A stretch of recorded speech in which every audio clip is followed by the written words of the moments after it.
castillo al cual mi criado se había atrevido a entrar por la fuerza, antes de permitir que, gravemente herido como estaba, pasara yo la noche al aire libre. Era una de esas construcciones en las que se mezclan la lobreguez y la grandeza, y que durante largo tiempo se han alzado cejijuntas en los Apeninos, tan ciertas en la realidad como la imaginación de Mr. Radcliffe. Según toda apariencia, el castillo había sido recién abandonado, aunque temporariamente. Nos instalamos en uno de los aposentos más pequeños y menos suntuosos. Hallábase en una apartada torre del edificio. Sus decoraciones eran ricas, pero ajadas y viejas. Colgaban tapices de las paredes que engalanaban cantidad y variedad de trofeos heráldicos, así como un número insólitamente grande de vivaces pinturas modernas, en marcos con arabescos de oro.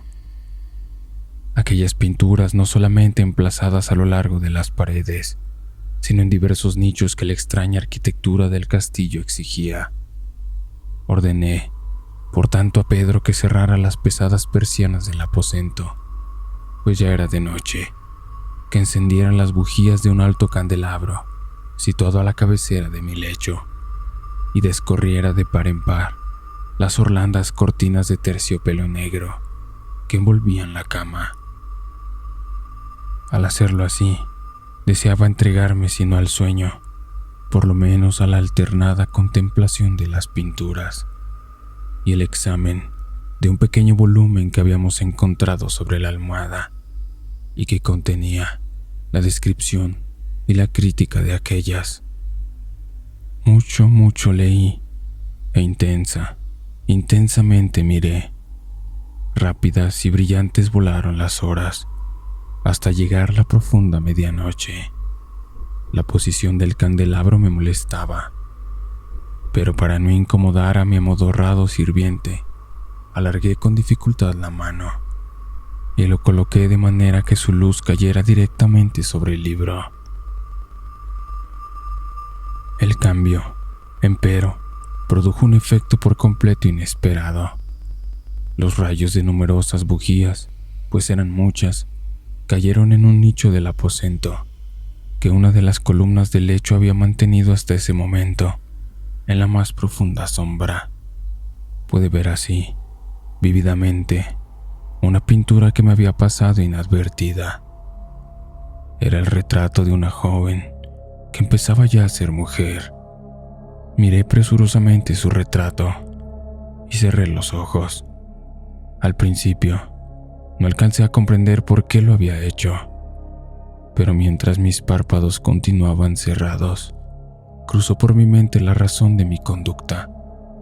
Era un movimiento impulsivo, a fin de ganar tiempo para pensar, para asegurarme de que mi visión no me había engañado, para calmar y someter mi fantasía antes de otra contemplación más serena y más segura. Instantes después, volví a mirar fijamente la pintura. Ya no podía, ni quería dudar de que estaba viendo bien, puesto que el primer destello de las bujías sobre aquella tela había disipado la soñolienta modorra que pesaba sobre mis sentidos, devolviéndome al punto a la vigilia. Como ya he dicho, el retrato representaba una mujer joven. Solo abarcaba la cabeza y los hombros, pintados de la manera que técnicamente se denomina vignette, y que se parece mucho al estilo de las cabezas favoritas de Sully. Los brazos, el seno y hasta los extremos del radiante cabello se mezclaban imperceptiblemente en la vaga pero profunda sombra que formaba el fondo del retrato. El marco era oval, ricamente dorado y afiligranado con estilo morisco. Como objeto de arte, nada podía ser más admirable que aquella pintura, pero lo que me había emocionado de manera tan súbita y vehemente no era la ejecución de la obra, ni la inmortal belleza del retrato. Menos aún, cabía pensar que mi fantasía, arrancada de un semisueño, hubiera confundido aquella cabeza con la de una persona viviente. Inmediatamente vi que las peculiaridades del diseño, de la viñeta y del marco tenían que haber repelido semejante idea, impidiendo incluso que persistiera un solo instante. Pensando intensamente en todo eso, quédeme tal vez una hora, a medias sentado, a medias reclinado, con los ojos fijos en el retrato. Por fin, satisfecho del verdadero secreto de su efecto, me dejé caer hacia atrás en el lecho. Había descubierto que el hechizo del cuadro residía en una absoluta posibilidad de vida en su expresión, que sobresaltándome al comienzo, terminó por confundirme, someterme y aterrarme. Con profundo y reverendo respeto, volví a colocar el candelabro en su posición anterior, alejada así de mi vista la causa de mi honda agitación. Busqué vivamente el volumen que se ocupaba de las pinturas y su historia, abriéndolo en el número que se designaba al retrato oval. Leí en él las vagas y extrañas palabras que siguen. Era una virgen de singular hermosura y tan encantadora como alegre, aciaga la hora en que vio y amó y desposó al pintor. Él, apasionado, estudioso, austero, tenía ya una prometida en el arte.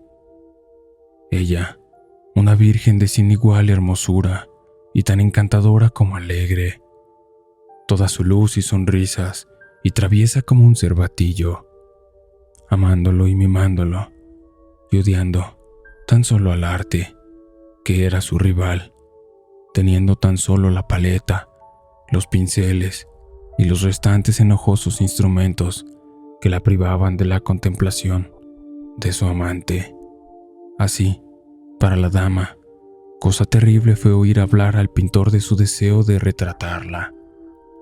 Pero era humilde y obediente, y durante muchas semanas posó dócilmente en el oscuro y elevado aposento de la torre, donde solo desde lo alto caía la luz sobre la pálida tela.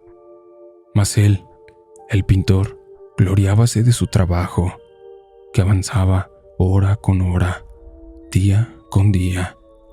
Era un hombre apasionado, violento y taciturno, que se perdía en sus ensueños, tanto que no quería ver cómo esa luz que entraba, lívida, en la torre solitaria, marchitaba la salud y la vivacidad de su esposa, que se consumía a la vista de todos, salvo de la suya. Mas ella seguía sonriendo, sin exhalar queja alguna, pues veía que el pintor, cuya nombradía era alta, trabajaba con un placer fervoroso y ardiente, pregando noche y día para pintar a aquella que tanto le amaba, y que sin embargo seguía cada vez más desanimada y débil.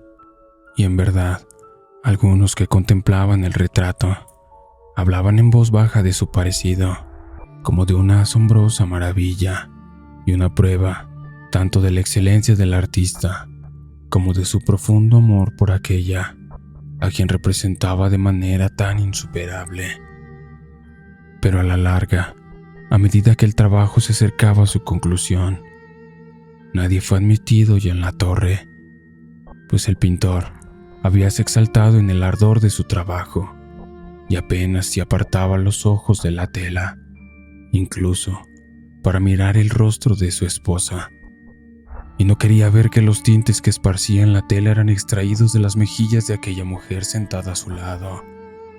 Y cuando pasaron muchas semanas y poco quedaba por hacer, salvo una pincelada en la boca y un matiz en los ojos, el espíritu de la dama osciló, vacilante como la llama en el tubo de la lámpara.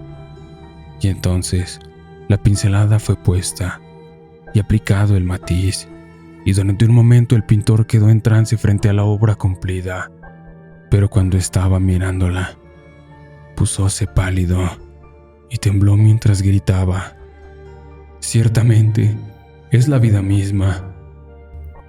Y volviéndose de improviso para mirar a su amada, estaba muerta.